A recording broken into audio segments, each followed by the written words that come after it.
একবার মুখে দিলেই নাকি ভোলা যায় না এর স্বাদ, যা পেতে প্রতিদিন শত শত মানুষ ছুটে আসছেন এখানে। ছোট্ট এক টুকরো মিষ্টি যার খ্যাতি এখন দেশ পেরিয়ে বিদেশেও। দুধের ঘ্রাণ, নরম তুলতুলে গঠন আর বহু বছরের ঐতিহ্য মিলিয়ে ক্ষীরমোহন শুধু মিষ্টি নয়, উলিপুরের গর্ব, ঐতিহ্য ও পরিচয়ের আরেক নাম। এই মিষ্টির গল্প শুরু প্রায় ৭০ বছর আগে। রাজবাড়ির গোয়ালন্দ থেকে উলিপুরে আসেন সুধীর সরকার নামে এক মিষ্টির কারিগর, যিনি তৈরি করেন ভিন্ন স্বাদের এই মিষ্টি, যা অল্প সময়ে মন জয় করেছে স্থানীয়দের। বর্তমানে উত্তরবঙ্গের ঐতিহ্যবাহী মিষ্টান্নের তালিকায় বিশেষ স্থান দখল করেছে বিখ্যাত এই ক্ষীরমোহন, যা ভোজন রসিকদের কাছে এক অনন্য আকর্ষণ। এছাড়াও দীর্ঘদিন ধরে এর স্বাদ ও মান ধরে রাখায় এটি পরিণত হয়েছে জনপ্রিয় ব্র্যান্ডে।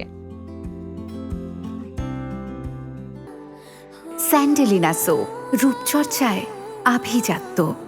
বদলেছে সময়, পাল্টেছে প্রজন্ম, কিন্তু আজও একই আছে এর স্বাদ। বর্তমানে অন্তত 10টি প্রতিষ্ঠানে প্রতিদিন তৈরি ও বিক্রি হচ্ছে বিপুল পরিমাণে মিষ্টি। প্রতি কেজি 400 টাকা দরে মাসে প্রায় 48 লাখ এবং বছরে প্রায় 6 কোটি টাকার বাণিজ্য হচ্ছে শুধু এই মিষ্টিকে ঘিরে। দুধ দইটা আমাদের জিআর পণ্য হওয়ার কথা শুনছিলাম, ক্ষীরমনটা বিক্রি হয় 400 টাকা পর্যন্ত, লাস্ট দাম 400 টাকা আমরা বিক্রি করি। মোটামুটি চলতেছে, আমরা 38-40 বছর ধরে ব্যবসা করতেছি। যোগাযোগ ব্যবস্থার উন্নতির সাথে উলিপুরের ক্ষীরমোহনের সুনাম ছড়িয়ে পড়ে দেশের বিভিন্ন জেলায়। ফলে প্রতিদিন দেশের নানা প্রান্ত থেকে মানুষ আসছেন এর স্বাদ নিতে। শুধু তাই নয়, ব্যক্তিগত উদ্যোগে পৌঁছে যাচ্ছে বিদেশেও। ক্ষীরমোহন আমরা প্রায় 25 থেকে 30 বছর থেকে তৈরি করতেছি।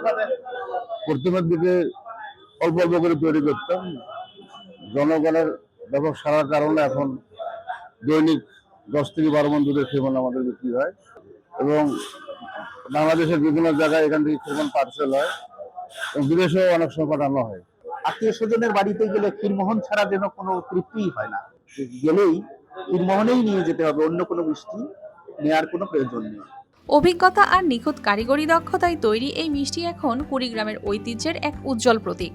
স্থানীয়দের প্রত্যাশা, এটি হয়তো একদিন জিআই পণ্যের স্বীকৃতি পাবে ও পরিচিত হবে বিশ্বজুড়ে। News desk, RTV।